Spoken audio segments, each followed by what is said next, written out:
Slavica Mihajlović, dikur infermiere, nuk e besonte se lufta në Siri do të mund t'i sillte ndonjë gjë të mirë. Para 4 dekadash në Gjilan të Kosovës kishte takuar një mjek sirian nga grupi i studentëve të vendeve arabe që studionin në Jugosllavi.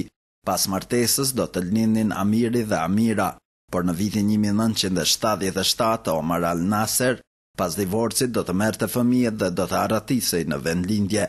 Nëna ka takuar fëmijët e saj vetëm 2 herë.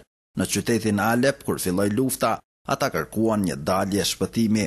Pasaporta serbe i shpëtoi, kurse ata që nuk ishin shteta serb paguan nga 1.000 euro. Në shtëpinë e tyre në jug të Serbisë, në qytetin Leskovc, tash nga 2 fëmijët janë bërë një familje 16 antarëshe.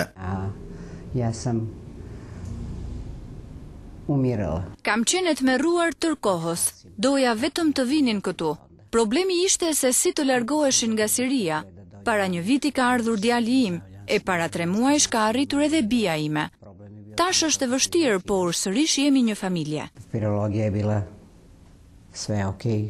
Ndonë se fati ka bashkuar dhe ka shuar edhe frikën për jetën e tyre në mbombat e luftës civile, ata jetojnë në kushte të vështira dhe shpenzimet janë rritur, pensioni gjyshes dhe ndonjë ndihmë.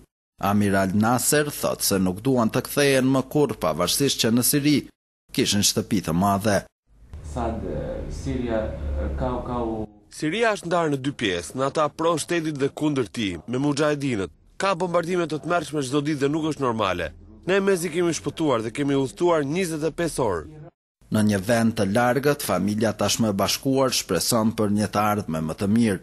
Mira refugjat braktisën Sirin dhe shumë prej tyre arritën në Ballkan përmes Turqisë me shpresën për të shkuar në ndonjë vend evropian.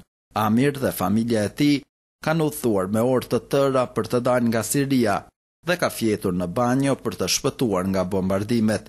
Kjo tashmë për të është vetëm një ëndër.